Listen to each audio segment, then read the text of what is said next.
கண்மலை prayer ministries Bible seminar நடத்தும் வேதப்பாட வகுப்பு 12. திங்கட்கிழமை தோறும் 4 சுவிசேஷங்கள் என்ற தலைப்பில் வேதப்பாட வகுப்பினை தியானித்து வருகிறோம். அதில் கடந்த வகுப்பில் ராஜாக்களை குறித்தும் ராஜ்யங்களை குறித்தும் தியானித்து வருகிறோம். இன்றைக்கும் அதன் தொடர்ச்சியாக ராஜ்யங்களை குறித்தும் தேவாலயத்தை குறித்தும் தியானிக்க இருக்கிறோம். இன்றைக்கும் வேதப்பாட வகுப்பு குறிப்புகளை எடுத்து கவனிக்குமாறு அன்புடன் கேட்டுக்கொள்கிறோம். கிறிஸ்துவுக்குள் மிகவும் பிரியமானவர்களே, கண்மலை பிரேயர் மினிஸ்ட்ரிஸ் நடத்தும் பைபிள் செமினரியில வேத பாடம் கற்றுக்கொள்ள உங்கள் யாவரையும் அன்போடு நாங்கள் அழைக்கிறோம். இந்த வேத பாடத்தை கற்றுக்கொள்வதன் மூலமாக உங்களுடைய வேத அறிவை நீங்கள் வளர்த்து கொள்ளும்படியாகவும் விசுவாச வாழ்விலே நீங்கள் உறுதிபட தரித்திருக்கும் இது மிகவும் பிரயோஜனமாக உங்களுக்கு இருக்கும் என்று ஆண்டவராகிய இயேசு கிறிஸ்துவின் நாமத்தினாலே நாங்கள் விசுவாசிக்கிறோம். அல்லேலூயா. இந்த வரலாறுகள் எல்லாம் நாம் தெரிந்து கொள்வது மிகவும் அவசியமானது அன்பானவர்களே.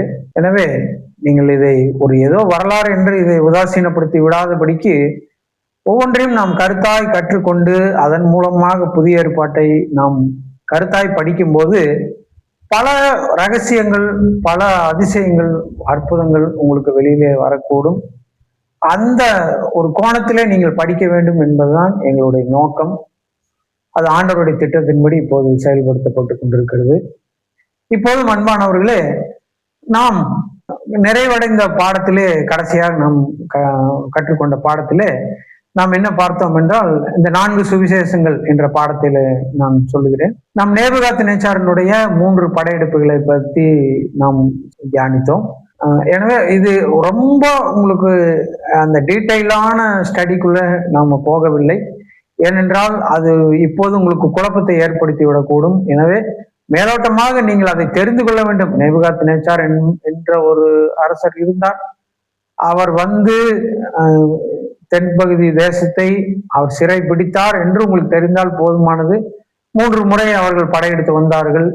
முதலாவது படையெடுப்பு கிமு 605 நடைபெற்றது.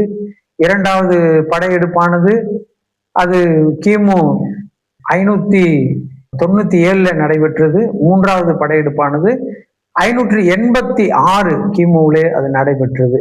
இந்த வருஷங்கள் எல்லாம் நீங்கள் சற்று ஞாபகத்தில் வைத்துக் கொள்ளும்படி உங்களை நான் அன்போடு கேட்டுக்கொள்கிறேன். இப்போது இந்த படையெடுப்புக்கு பின்னர் நடந்த சில காரியங்களை நாம் பார்க்கலாம். இந்த படையெடுப்புல முதலாவது பாபிலோனியர்கள் தானியேலையும் அவர் நண்பர்களையும் கொண்டு சென்று விட்டார்கள். 2வது படையெடுப்புல எசேக்கியேலை கொண்டு சென்றார்கள். 3வது படையெடுப்புல எருசலேம் நகரத்தை தீக்கு இரையாக்கி அக்னியால் சுட்டெரித்து தேவாலயத்தை இடித்து அதை அதனுடைய பனி மூட்டுகள், அதனுடைய தங்க பாத்திரங்கள், பொற்பாத்திரங்கள் எல்லாவற்றையும் தேவாலயத்திலே நிறைய பனிமூட்டுகள் எல்லாம் பொன்னாலே செய்யப்பட்டது. அது பசும்பொன், சுத்த பசும்பொன்.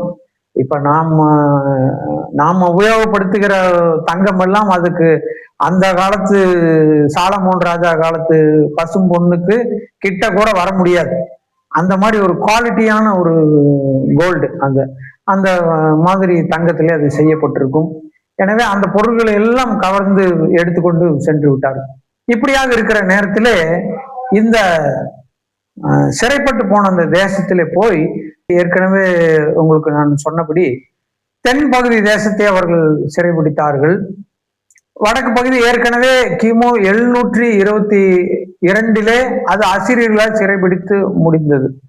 அசிரியர்கள் அங்கிருந்த கொஞ்சம் பேரை எடுத்துக்கொண்டு போய் மற்ற நாடுகளில் எகிப்து, ஆப்பிரிக்கா தேசங்களில் கொண்டு போய் குடியமர்த்தி விட்டார்கள். இப்போது தென்பகுதிக்கு வருவோம். இங்க நேபுகாத்நேச்சார் பாபிலோனுக்கு கொஞ்சம் பேரை கொண்டு போய் விட்டார். இப்போது என்ன நடக்கிறது என்றால், இதுல எசேக்கியேல் முக்கியமானவர். உங்களுக்கு தெரியும், தானியேல் தீர்க்க தரிசனம் எல்லாம் கண்டு அந்த ராஜாவுக்கெல்லாம் அந்த பெரிய சிலையை பார்த்து அந்த தீர்க்க தரிசனங்கள் எல்லாம் உரைத்தார். அது அந்த நேபுகாத்நேச்சாருக்கு அது பெரிய ஒரு காரியமாக அது இருந்தது.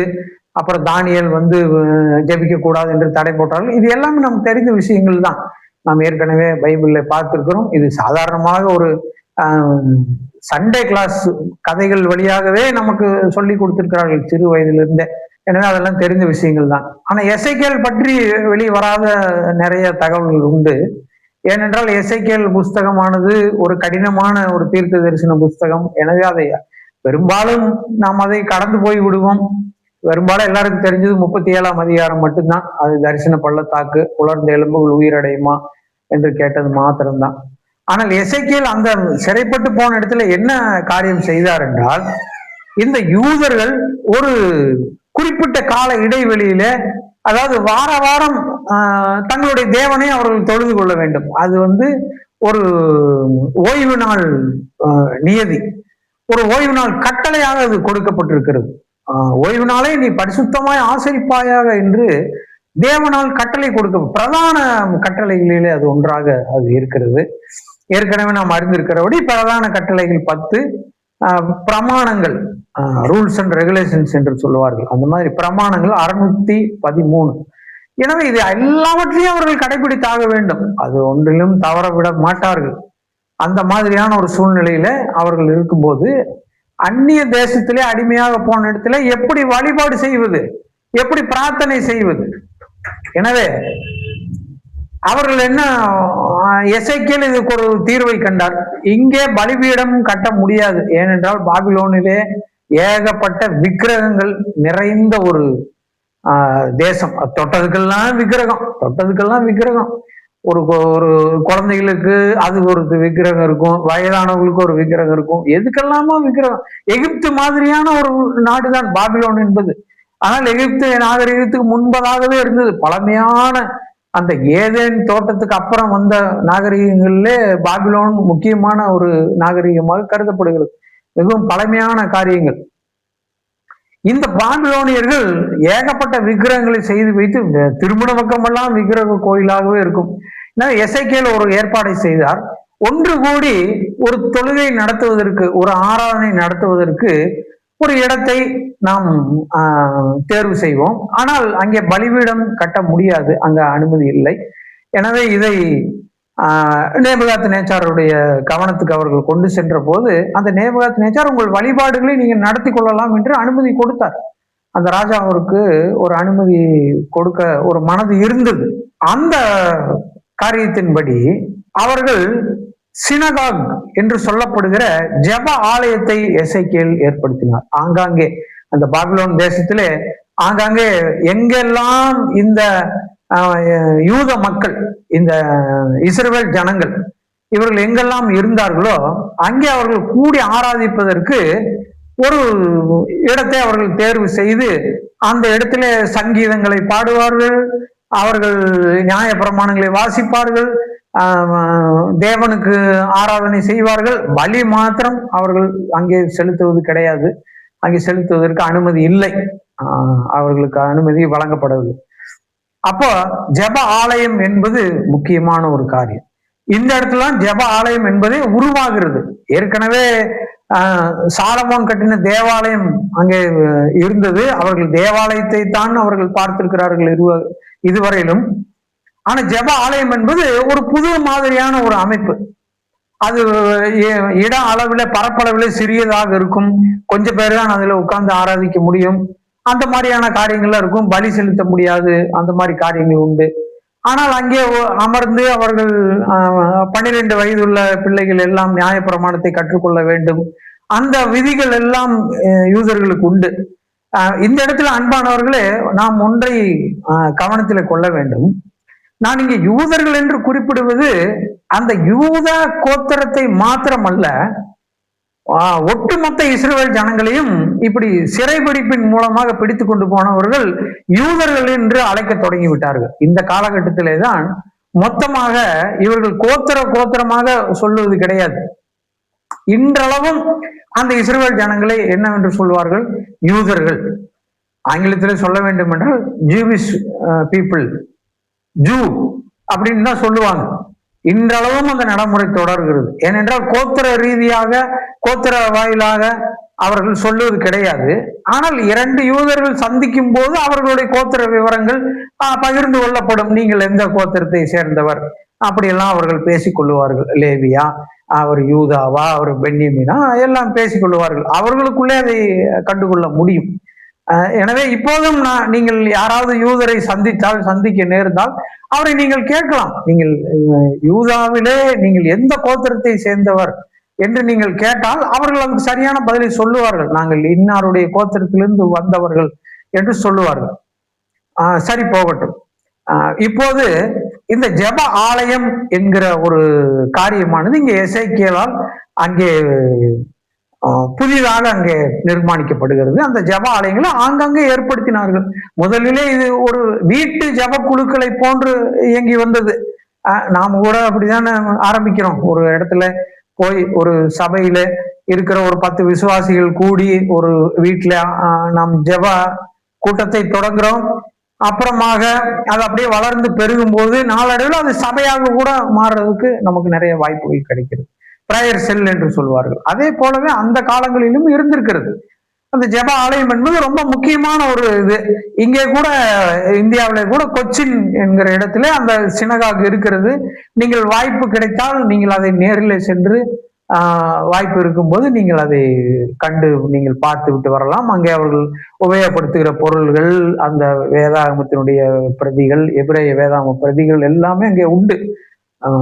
அது போயிட்டு வந்தவர்கள் எல்லாம் அதனுடைய படங்களை எல்லாம் காண்பித்தார்கள். அதை நாங்கள் பார்த்திருக்கிறோம். எனவே அது வாய்ப்பு உள்ளவர்கள் அதை சென்று பாருங்கள். அது உங்களுக்கு பிரயோஜனம் உள்ளதாக இருக்கும். எனவே அந்த ஜெப ஆலயமானது எசேக்கியேலால் உருவாக்கப்படுகிறது. நீங்கள் ஒரு விஷயம் இந்த இடத்துல உங்களுக்கு ஞாபகம் வர வேண்டும். என்னவென்றால், ஜெப ஆலயம் என்ற உடனே உங்களுக்கு என்ன ஞாபகம் வந்திருக்க வேண்டும்? இயேசு கிறிஸ்துவானவர் வந்து கொண்டிருக்கிறார். அப்போது யார் வருகிறார்? யவீரு என்று ஒருவர் வருகிறார். அவர் என்ன என்று போடப்பட்டிருக்கிறது?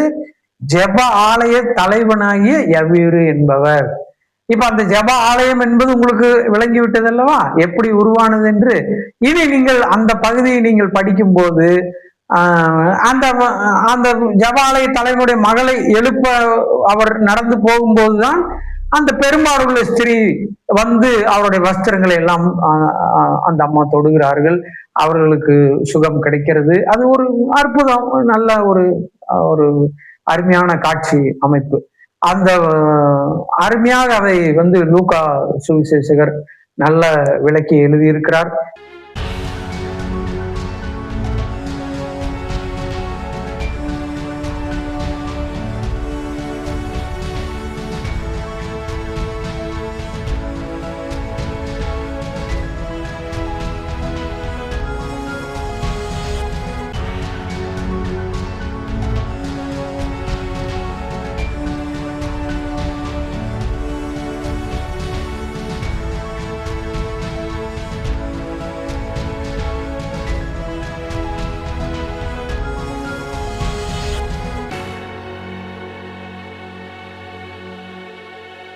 நீங்கள் அந்த ஜெப ஆலயம் என்பதை படிக்கும் போது இதை நினைவுல வைத்து நீங்கள் படிப்பீர்கள் என்றால் உங்களுக்கு அது மிகவும் பிரயோஜனம் உள்ளதாக இருக்கும். எனவே இந்த ஜெப ஆலயத்திலே என்ன காரியங்கள் இருந்தது என்றால், சிறு பிள்ளைகளுக்கு 12 வயது பூர்த்தி அடைந்த பிள்ளைகளுக்கு அவர் நியாயப்பிரமாணத்தை கற்றுக் கொடுப்பார்கள்.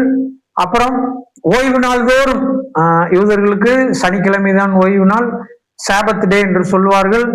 அந்த சனிக்கிழமை ஓய்வு நாளிலே அவர்கள் சங்கீதங்களை பாடி அவர்கள் அங்கே ஆராதனைகளை நடத்தி அங்கே தோரா என்று சொல்லப்படுகிற அந்த நியாயப்பிரமாண நூலை அவர்கள் வாசித்து அங்கேதான் இன்னொரு பழக்கமும் தோன்றியது. அந்த நியாயப்பிரமாண புஸ்தகத்தை 54 பெரும் பிரிவுகளாக பிரித்து, இந்த ஆதியாகமம் முதல் உபாகமம் வரையில் இருக்கிற 5 புஸ்தகங்களை அவர்கள் 5 புஸ்தகங்களையும் 54 பிரிவுகளாக பிரித்து அதை பிள்ளைகளுக்கு போதித்து கொடுக்க அவர்கள் ஆயத்தம் பண்ணினார்கள்.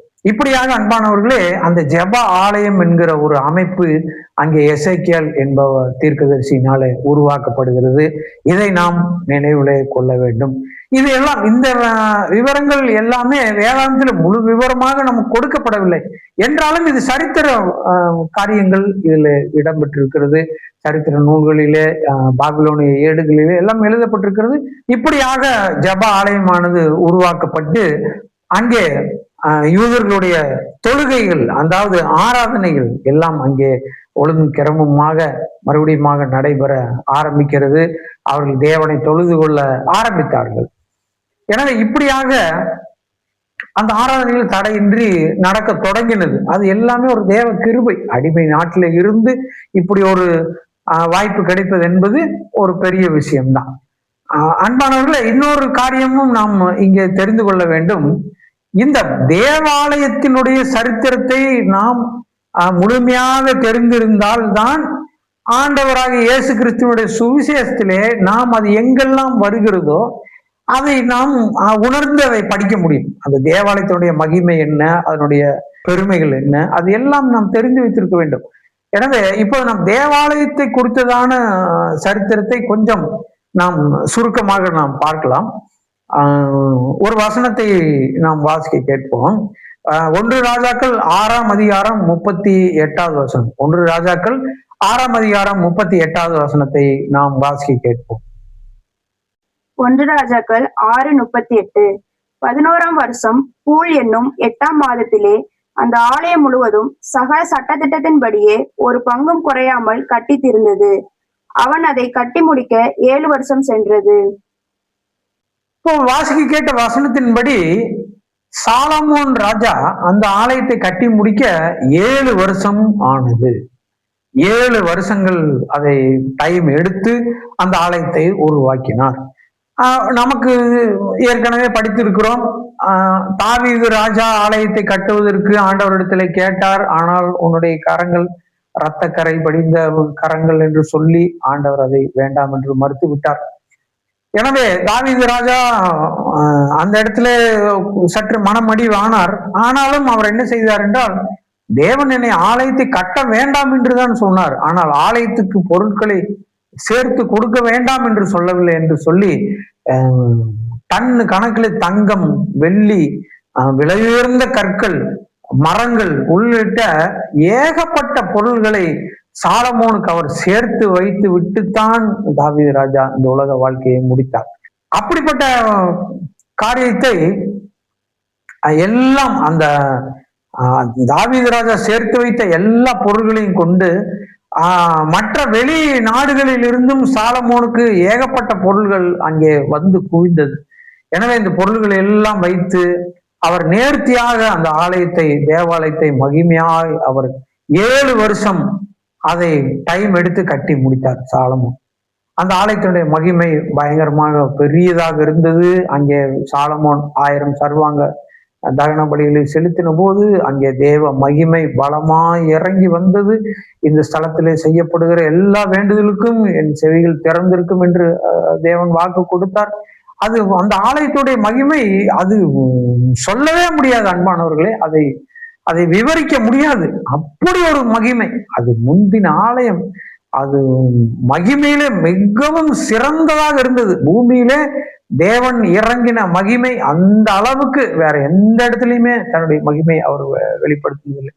எனவே அந்த ஆலயத்தின் மேல் தேவன் அவ்வளவு கரிசனை உள்ளவராக இருந்து அதை 7 வருஷம் அதை கட்டும்படி சாலமோனுக்கு அதை வைத்திருந்தார். சாலமோன் 7 வருஷத்திலே அதை கட்டி முடித்தார்.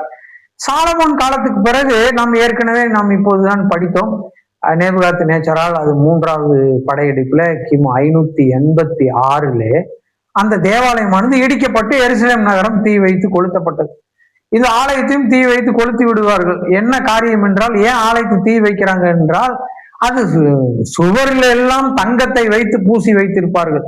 நாம சிமெண்ட் மணலை வைத்து பூசுகிறோம். ஆனால் அந்த காலத்திலே தேவாலயத்திலே அந்த சுவர்களில் எல்லாம் தங்க பூச்சி வேலை காணப்படும். எனவே அந்த தங்கத்தை உருக்கி எடுப்பதற்கென்றே அதை நெருப்பினால சுட்டு அந்த சுவர்களை எல்லாம் இடித்து நாசம் பண்ணி அந்த தங்கத்தை உருக்கி அதை எடுப்பதற்கே அந்த எதிரிகளுடைய படையெடுப்பிலே அதை முயற்சி செய்வார். அதை தீக்கிரையாக்கி விட்டார்கள். எனவே 586 சாலமோன் கட்டின தேவாலயமானது இடிக்கப்பட்டது. அது சிதிலமடைந்து போனது. அந்த ஆலயமானது மறுபடியும் கட்டப்படுகிறது.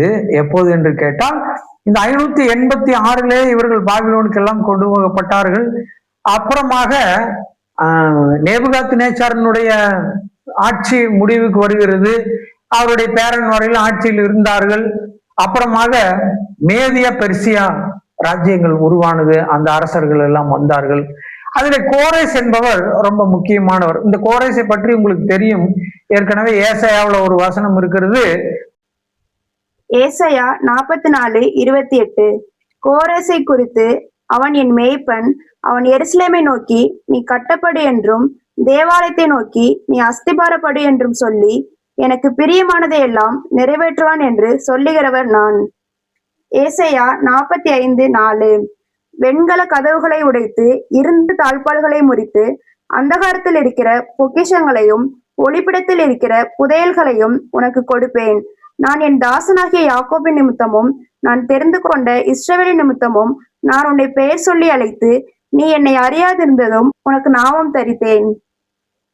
அவர் என்ன செய்தார் என்றால், இந்த தேவாலயத்தை கட்டுவதற்கு அவருக்கு ஒரு ஏவுதலை ஆண்டவர் கொடுத்தார்.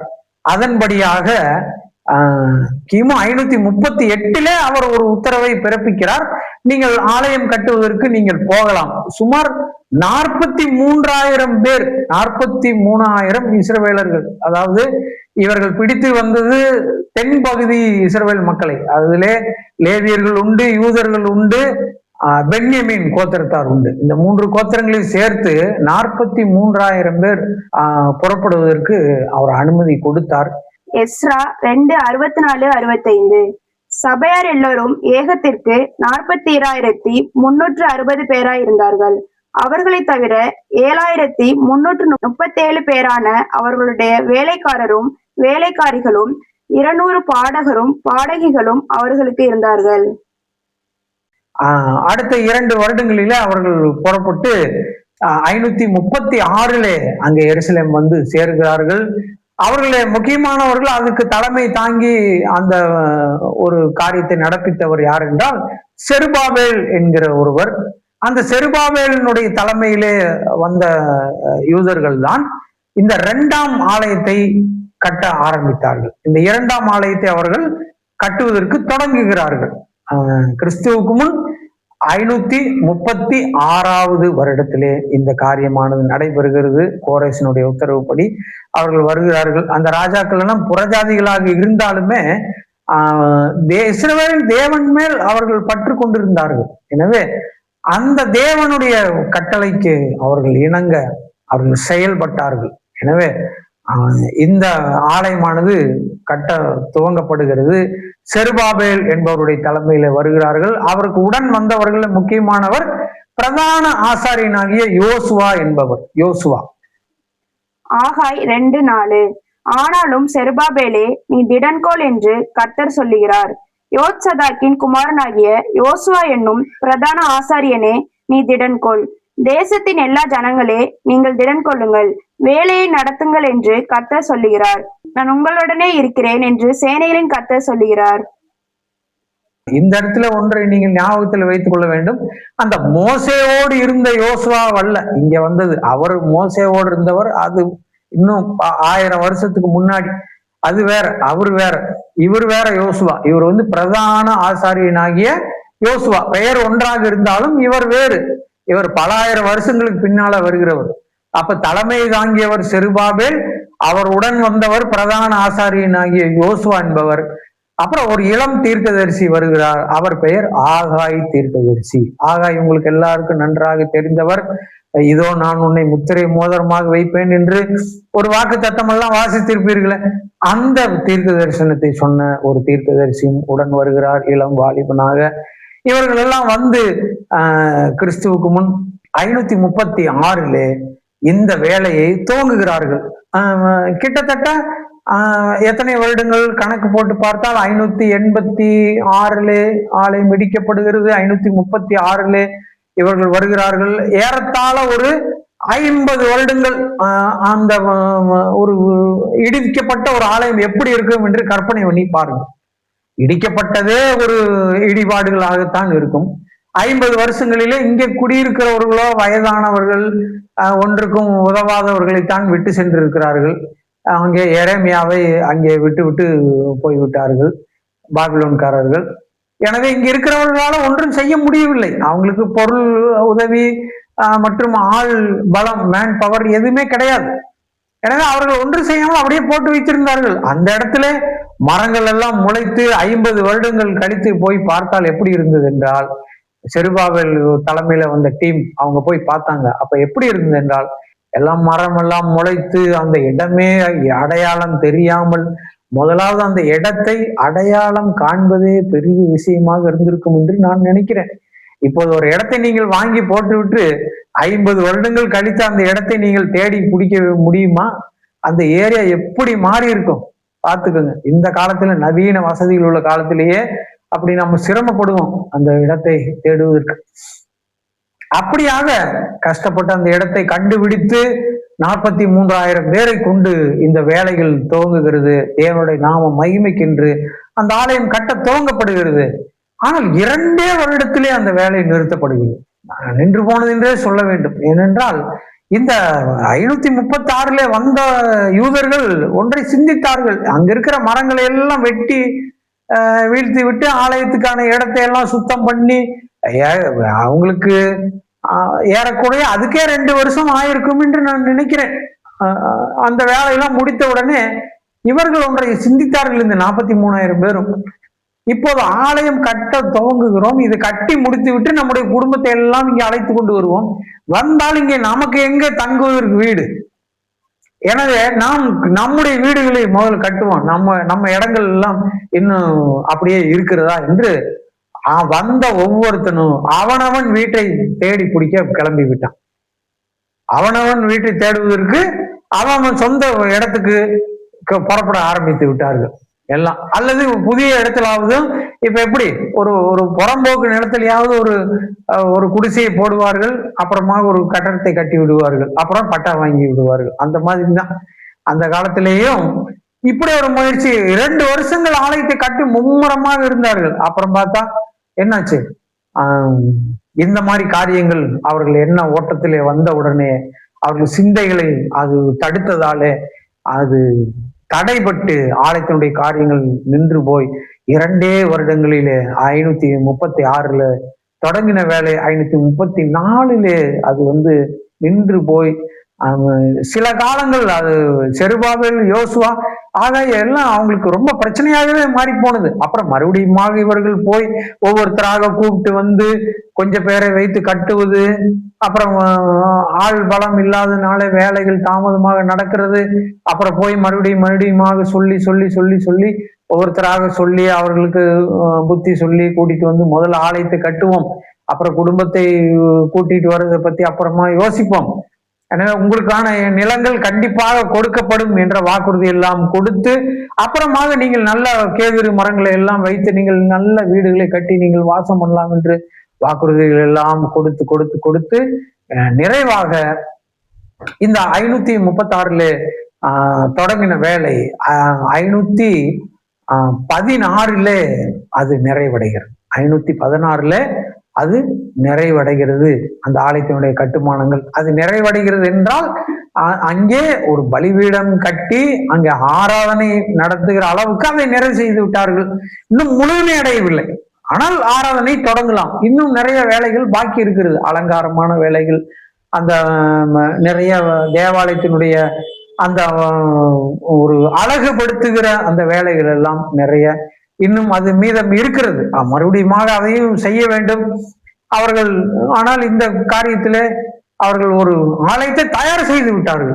தயார் செய்து அப்புறம் 516 அவர்கள் சிறையிருப்பிலிருந்து மீண்டு அவர்கள் பாபிலோன் தேசத்திலிருந்து மறுபடியும் அந்த யூதர்கள் எல்லாம் திரும்பவும் எருசலேமுக்குள்ளே வந்தார்கள். அப்புறமாக அவர்கள் அங்கே ஆராதனை எல்லாம் செய்ய ஆரம்பித்தார்கள். பிற்பாடு அந்த ஆலயத்தை மறுபடியும் சீரமைத்து கொஞ்சம் கொஞ்சமாக கட்டினார்கள். மொத்தமாக இந்த 2ஆம் ஆலயத்தை கட்டுவதற்கு 46 வருடங்கள் ஆனது. 1ஆம் ஆலயத்தை கட்டுவதற்கு 7 வருடம் ஆனது. 2ஆம் ஆலயத்தை கட்டுவதற்கு 46 வருடங்கள் ஆனது. அதை ஒரு வசனத்தின் வாயிலாக நான் உங்களுக்கு அதை உறுதிப்படுத்த நான் விரும்புகிறேன். தயவுசெய்து வாசிக்கலாம். யோவான் எழுதின சுவிசேஷம் 2ஆம் அதிகாரம் 20ஆம் வசனத்தை வாசிக்கும்படி கேட்டுக்கொள்கிறேன். யோவான் 2:20. அப்பொழுது யூதர்கள், இந்த ஆலயத்தை கட்ட 46 வருஷம் சென்றது, நீர் இதை 3 நாளைக்குள்ளே எழுப்புவீரோ என்றார்கள். கேட்ட வசனத்தின்படி அன்பானவர்களே, ஆண்டவராய் இயேசு கிறிஸ்து சொல்லுகிறார், இந்த ஆலயத்தை இடித்து போடுங்கள், நான் 3 நாளைக்குள்ள மறுபடியும் கட்டுவேன் என்று சொல்லுகிறார். அவர் ஒரு அடையாளமாக சொல்லுகிறார். அவருடைய சரீரத்தை பற்றி அவர் சொல்லி கொண்டிருக்கிறார். அவருடைய சரீரம் 3 நாட்களிலே உயிர் தெழும்ப போகிறது, நான் உயிர் தெழுவேன் என்பதை அவர்களுக்கு மறைமுகமாக சொல்லுகிறார். அவர்களுக்கு அது விளங்கவில்லை. எனவே அது ஆலயத்தையே இடிக்க சொல்லுகிறார் என்று சொல்லிவிட்டு அதை கட்டின வருஷங்களை சொல்லுகிறார்கள். எனவே அது 46 வருடம் சென்றது என்று நாம் பார்க்கிறோம். எனவே 46 வருஷங்கள் அதை கட்டுகிறார்கள். அதுக்கப்புறமாக பிற்பாடு எஸ்ரா, நெகேமியா போன்றவர்கள் எல்லாம் 400 கிமு 400க்கு பிறகு அந்த இடத்துல ஒரு அலங்கங்கள், அதாவது நகரினுடைய சுற்றுப்புற சுவர்கள், ஆலயத்தினுடைய சுற்றுப்புற சுவர், இதை எல்லாவற்றையும் நேர்த்தியாக அவர்கள் 52 நாளிலே அவர்கள் எஸ்ரா நெகேமியாவும் அதை கட்டி முடித்தார்கள் என்று நாம் பார்க்கிறோம். இதே தேவாலயத்தை கிமு 44 அரச பதவிக்கு வந்த ஏரோது ராஜா, மகா ஏரோது என்கிறதான அந்த ஏரோது ராஜா யூதர்களுக்கு தயவு செய்ய மனதா இருந்து யூதர்களுக்கு ஒரு ஃபேவரா, உங்களுக்கு நான் இதை செய்து கொடுக்கிறேன் என்று சொல்லி வாக்குறுதி மாதிரி கொடுத்து யூதர்களுக்கு தன்னை நல்லவன் என்று காட்டிக்கொள்ளும்படியாக அந்த மகா ஏரோது என்ன பண்ணுகிறார் என்றால், இந்த ஆலயத்தை மறுபடியுமாக புதுப்பித்து ரெனிவேட் பண்ணி மறுபடியும் அதை கட்டி கொடுக்கிறார். 400 வருடங்கள் ஆன ஆலயம் கொஞ்சம் பழமையா இருக்கும். எனவே அதை மறுபடியும் கட்டி அதுல அவர் நயவஞ்சகமாக ஒரு காரியத்தை செய்கிறார். அங்கே சாலமோன் மண்டபம் என்றெல்லாம் அவர்கள் எழுப்பி இருந்தார்கள்.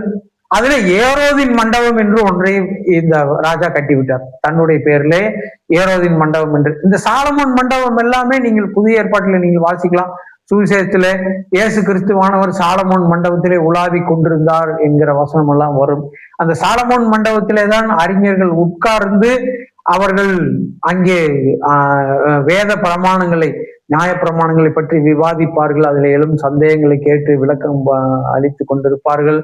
இன்னும் சொல்ல போனால் நம்முடைய கர்த்தராய் இயேசு கிறிஸ்து 12 வயதாக இருக்கும் போது அவர் அங்கே அந்த தேவாலயத்தினுடைய அந்த மூப்பர்களை எல்லாம் பார்த்து அவர் அந்த ஆசாரியர்கள் எல்லாம் அவர் கேள்வி கேட்டது அந்த சாலமோன் மண்டபத்திலே வைத்து அமர்ந்துதான் அவர் கேள்வி கேட்டுக்கொண்டிருந்தார்.